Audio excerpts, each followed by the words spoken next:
Bien, seguimos con la serie de enseñanzas acerca de la doctrina de imposición de manos. Es una de las doctrinas básicas que viene en Hebreos 6, 1 y 2.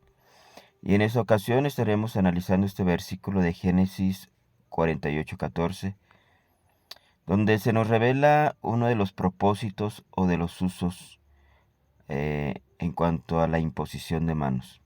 El versículo dice: Entonces Israel extendió su mano derecha y la puso sobre la cabeza de Efraín, que era el menor, y su mano izquierda sobre la cabeza de Manasés, colocando así sus manos adrede, aunque Manasés era el primogénito. Bueno, el propósito por el cual Jacob estaba imponiendo las manos sobre la cabeza de Efraín y de Manasés, los cuales eran hijos de José, era precisamente para decretar una bendición sobre sus vidas. Porque si nosotros seguimos leyendo los siguientes versículos 15 y 16, dice que Jacob, Israel, bendijo a José, diciendo: el Dios cuya presencia anduvieron mis padres Abraham e Isaac, el Dios que me mantiene desde que yo soy hasta este día. El ángel que me liberta de todo mal, bendiga a estos jóvenes. Entonces, con eso nosotros establecemos que uno de los propósitos o de los usos de imponer las manos sobre alguien es la bendición. El decreto de la palabra con la imposición de manos acompañado de fe y estando bajo la autoridad del Señor, bajo la guianza del Señor, trae grandes activaciones espirituales sobre la persona que se le está imponiendo las manos. En el Nuevo Testamento, en Marcos 10:16, cuando unas madres le llevaron a sus hijos, sus niños, a nuestro Señor Jesucristo, dice que tomándolos en los brazos, poniendo las manos sobre ellos, los bendecía. Y yo creo que esta es una pauta que nos dan a los hijos del Señor, a los siervos del Señor, que el uso de la imposición de manos cuando nosotros debemos decretar una bendición. Pero es importante que nosotros aprendamos a discernir también, mediante la dirección del Espíritu Santo, cuándo debemos hacerlo con responsabilidad. Es una de las directrices de la imposición de manos, de hacerlo con discernimiento, hacerlo con prudencia, con calma, buscando la voluntad del Señor, porque al final no es el acto individual de imponer las manos, sino es cuando discernimos que el Señor quiere bendecir. Nosotros debemos bendecir cuando el Señor bendiga. Y la imposición de manos es una señal de autoridad que el Señor nos ha dado.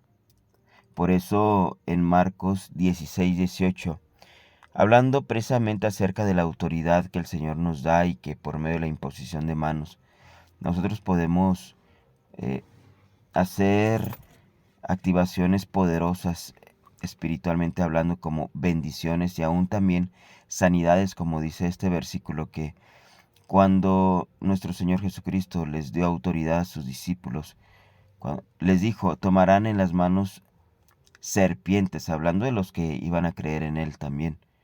Dice: y si bebieren cosa mortífera no les hará daño, sobre los enfermos pondrán sus manos y sanarán. Es un acto de autoridad para todos aquellos que han activado una fe, se han sometido a la voluntad del Señor, a la autoridad del Señor, y están sometidos a la línea de autoridad que el Señor ha establecido sobre nuestras vidas. Nosotros podemos hacer estos actos de imposición de manos para que los enfermos puedan sanar.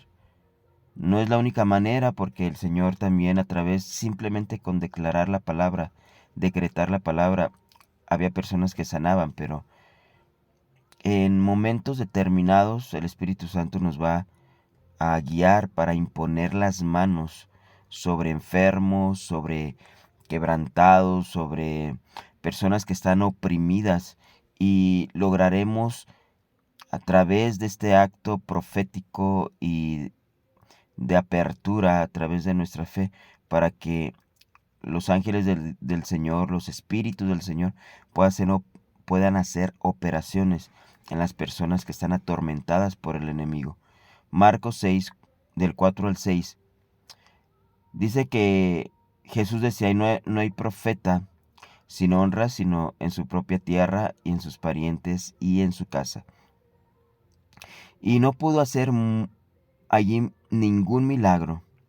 Fíjense que esto es muy importante. Dice que en su propia tierra no pudo hacer ningún milagro, salvo que sanó a unos pocos enfermos, poniendo sobre ellos las manos.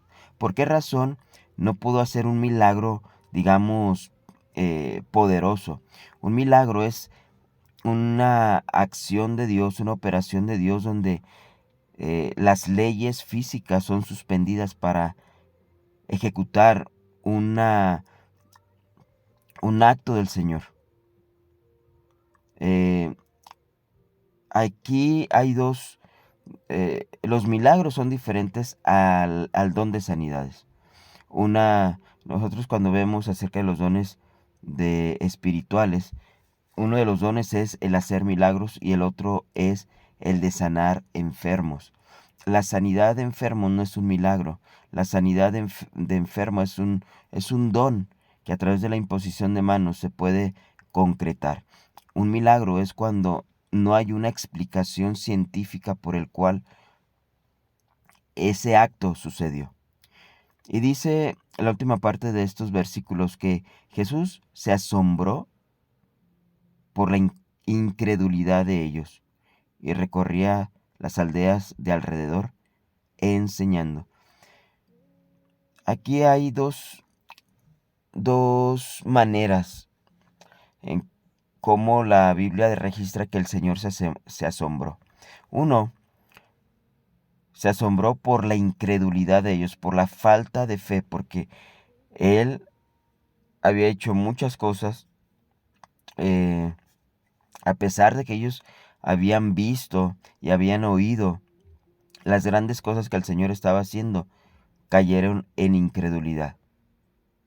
Y la otra manera de poder sorprender al Señor es todo lo contrario, cuando encuentra en nosotros una gran fe, como sucedió con el centurión. Cuando el centurión le dijo: no es necesario que vengas a mi casa, solamente di la palabra y mi siervo sanará. El Señor Jesús vio la fe del centurión y dijo, maravillado: de cierto os digo que ni aun en Israel he hallado tanta fe. Una de las cosas que el Señor busca en nosotros, una de las grandes cosas que busca que nosotros tengamos en nuestra vida y caminemos, es caminar por fe y no por vista. Es una de las cosas que, cuando nos visita el Señor, es lo que está buscando, la fe, porque sin la fe no se puede abrir la puerta para que el Señor se pueda manifestar en nuestras vidas. Amén.